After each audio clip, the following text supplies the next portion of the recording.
Paano mabilis makakalimot sa isang lalaki? Tandaan niyo mga kamamay, sa paglimot sa nararamdaman, especially sa isang lalaki, napakahirap nito kung hindi mo magagawa ng may direksyon. Sa madaling sabi, kung wala kang direksyon sa paglimot sa isang lalaki, magpapabalik-balik ka lamang sa level 1.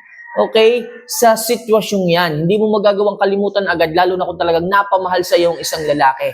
Kaya nga yung iba, umaabot ng 5 taon, 10 taon bago makamove on. Sa video ito mga kamamaya, sabihin ko sa inyo ang pinakamadaling paraan upang makalimot sa isang lalaki. So, wag natin masyadong patagalin itong mga kamamay. Alam ko, excited na kayo at baka yung iba dyan ay talagang gigil na dahil hirap na sila sa pag-move on. Pero hindi pa rin makamove on. So, wag natin masyadong patagalin. Ano nga ba yung mga paraan upang mabilis na makalimot sa isang lalaki? So, number 1, wag mong palaging i-priority ang puso kung hindi naman tama. Okay? Tandaan niyo mga kamamay, kung hindi naman tama na i-priority ang puso, huwag niyo itong ipa-priority, lalo na kung palagi kayong naghahabol sa isang lalaki na ayaw naman na sa iyo. Okay? Yung ex mo, naghanap na nga ng iba, habol ka pa rin ng habol. Yung ex mo, masaya na sa isang relasyon, 2 taon na nakakalipas yung ex mo, may asawa at anak na, ikaw hindi ka pa rin makamove on. Huwag mong i-priority ang nararamdaman mo, alam mong hindi na po pwede, huwag mo nang ipilit pa. Kung alam mo nang nasasaktan ka dahil yung lalaking nang iwan sa'yo ay meron ng iba, tanggapin mo kamamay. Hindi mo kailangang magpakulong sa kung anumang sitwasyon na nararamdaman mo ngayon dahil hindi na ito tama. Kung alam mong hindi na ito tama, ito ay mali. Yan ang sinasabi ko sa inyo, no? Kung hindi ito tama, ito ay mali at kailangan baguhin mo yung kaisipan mo na dapat hindi mo na binibigay ng priority ang puso mo, ang nararamdaman mo para sa kanya. Maraming mga lalaki ang nandyan na deserve, okay, sa pagmamahal mo at hindi para doon sa ibang tao. At ikaw, deserve mo rin na mahalin sapagkat ikaw yung babae na nagmahal ng totoo. Iniwan ka lang niya, nagkaganyan ka na. Tingnan ninyo ito mga kamamay. Kung sino yung mas nagmamahal, siya yung mas nasasaktan. Kung sino yung mas nagmamahal, siya yung naiiwanan. Di ba? Hanggang ngayon, ang laking tanong. Pero kung ikaw yung babae na hanggang ngayon na hindi makamove on, hindi mo na kailangan pang i-priority yung nararamdaman mo sa kanya kung hindi naman ikaw pina-priority ng isang lalaki. Huwag kayong maging ewan pagdating sa kanya. Okay? Hindi na nga kayo mahal eh. Hindi na nga kayo inuuna eh. Hindi na nga kayo priority. Iba na nagpapasaya sa kanya. Kailangan itigil nyo na yung nararamdaman ninyo. Sa parang yan mga kamamay, kapag ka mababago mo, maititigil mo yung priority mo sa kanya, yung pag-iisip mo sa kanya, yung pagmamahal mo sa kanya, eh malamang sa malamang, mabilis kang makaka-move on, mabilis kang makakalimot sa isang lalaki. Eh, ang hirap kasi sa inyo mga kamamay, kahit ang tagal nang wala nung isang lalaki, iniisip nyo pa rin. Okay, iniisip nyo lahat ng lalaki, pare-pareho, ayaw nyo nang umibig. Tandaan nyo mga kamamay, ang pag-ibig po, ang love, trial and error po yan. Kung hindi mo susubukan, hindi ka magiging masaya. Okay? Kung sasabihin mo sa akin na lagi namang bigo lang din naman, eh mahirap yan. Kasi tatanda kang dalaga kapag kaganyan, kapag ka nadadala kang umibig. Dahan-dahan lang. Huwag ka lang muna magbigay ng sobrang tiwala sa isang lalaki. Kilalanin mong maigi. Ang hirap kasi sa'yo, naligaw lang sa'yo, sinagot mo kaagad. Nahulog ka lang, sinagot mo kaagad.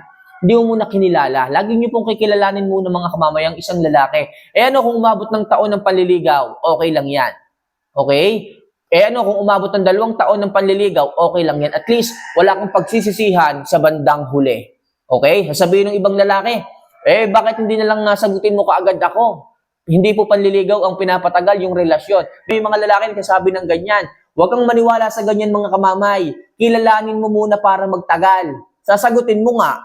Tapos pagkalipas ng 2 buwan, magbe-break din agad kayo dahil hindi mo nga kinilala. Dahil may nakuha lang sa'yo, binigay mo naman, iniwanan ka rin. E di ikaw yung kawawa. Kaya mga kamamay, sinasabi ko sa inyo, huwag bigyan ng priority ang puso kung hindi naman natama ang nararamdaman.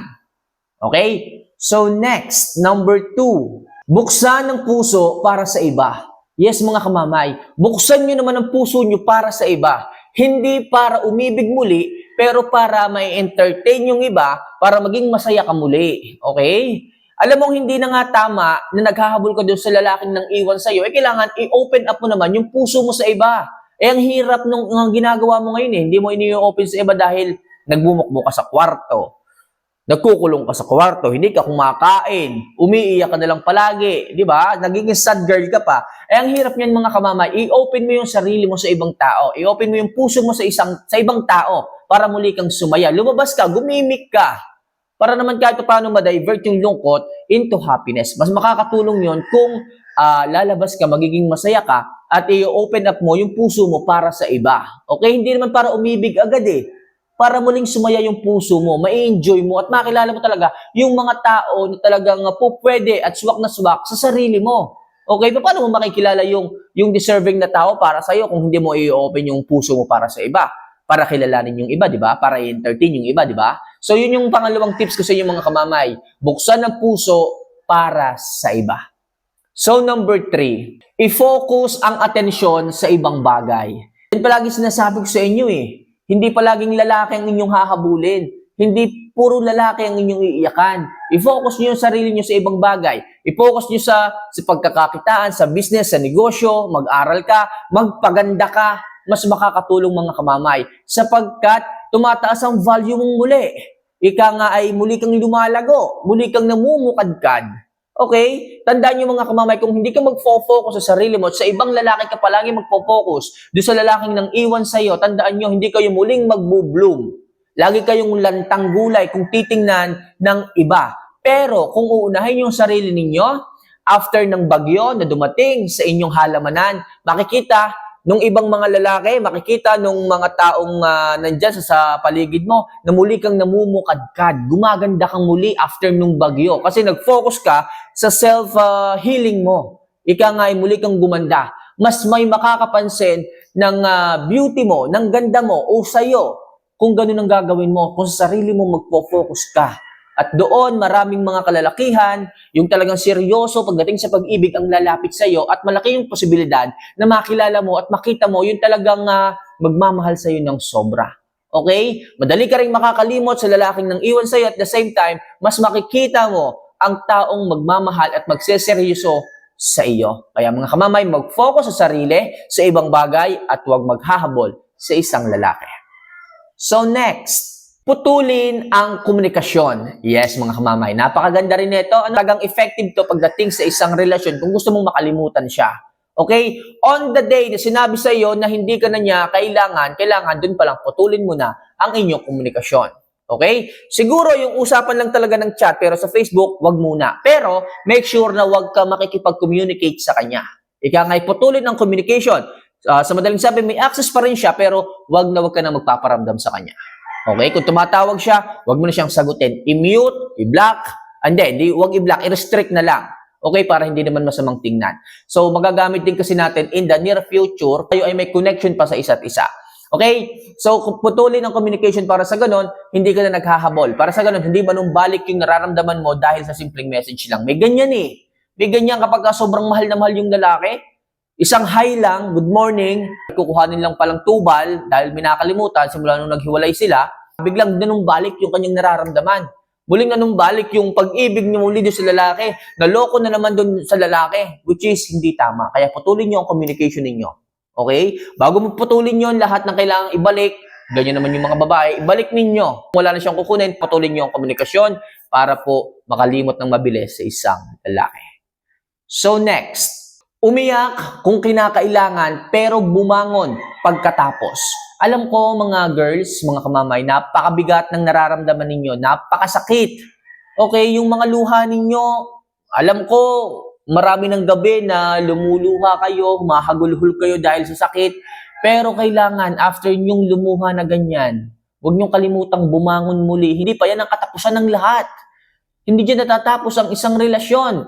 Okay, natapos man yung chapter na yan, meron pang susunod na chapter. At sa susunod na chapter, mga kamamay, alam ko, doon kayo mas magiging matibay. Kung ano man yung pinagdadaanan nyo ngayon, hindi nyo kailangan mag-stock up dyan. Kunin nyo lang yung magagandang learnings, yung mga natutunan, para in the next chapter ng pag-ibig, may apply ninyo kung saan kayo nagkamali para maitama ninyo. At dyan kayo mas titibay, dyan kayo mas magiging isang huwarang babae, dyan kayo i-value ng susunod na magmamahal sa inyo. Tandaan nyo yung past experience ninyo, yan ang magiging lesson o moral lesson ninyo na hindi nyo dapat i-apply kung ano man yung ginawa nyo last time dito sa panibagong chapter ng buhay ninyo. Kaya mga kamamay, umiyak kung kinakailangan at bumangon pagkatapos. And last, tanggapin ang nangyari. Okay? So, kailangan yung gawin to. Yung iba kasi hindi matanggap kaya hindi makamove on. Hindi matanggap na ipinagpalit sila. Hindi matanggap na ipinagpalit sila doon sa isang babaeng hindi niya makita kung anong dahilan. Sexy naman daw siya, maganda naman daw siya, pero ipinagpalit. Baka mamaya kasi toxic ang ugali mo Kaya pinagpalit ka, pero gayon pa man, nangyari na ang nangyari. Tanggapin na natin. Okay? Hindi na babalik ang isang lalaki dahil may anak na sila. Hindi na babalik ang isang lalaki dahil nag-propose na siya doon. So, tanggapin nyo na ang nangyari mga kamamay para mas mabilis ang transition. Okay, hindi natatapos doon sa chapter na yun ng buhay ninyo. Kung hindi kayo nagkatuluyan, merong mas deserving para sa'yo. Lagi nyo tatandaan yan mga kamamay. Kung hindi ibinigay sa iyo ang isang bagay, isipin nyo na mas may deserving pa para sa inyo. Lagi kayong maghahangad ng mas mataas kesa sa kanya. Dahil hindi siya nagbigay ng pagpapahalaga sa iyo, iniwanan kanya, mas nakita nyo yung pag-ibig sa ibang tao. At ikaw, kung alam mo, at naririnig mo noon sa isang lalaki kung may sinasabi siya na ang toxic ng ugali mo, lagi ka nalang ganyan, ganito, mag-sink in sana sa utak mo yung mga bagay o ugali mo na kailangan mong baguhin. Tatandaan nyo yan mga kamamay So baguhin ang dapat baguhin para sa mas better na ikaw. So yan lang muna sa ngayon mga kamamay ang mga bagay na kailangan nyong gawin para madaling makalimot sa isang lalaki. Alam kong hindi madali pero kung susundan mo itong linyang sinabi ko, makaka-move on ka, makakalimot ka, sigurado yan. So, taas naman dyan ang kamay mga kamamay sa mga nag-move on sa pagkakataong ito para naman malaman ko at ma-shoutout ko kayo next video. So, paano mga kamamay, mahal na mahal ko po kayo. See you for our next vlog. Paalam.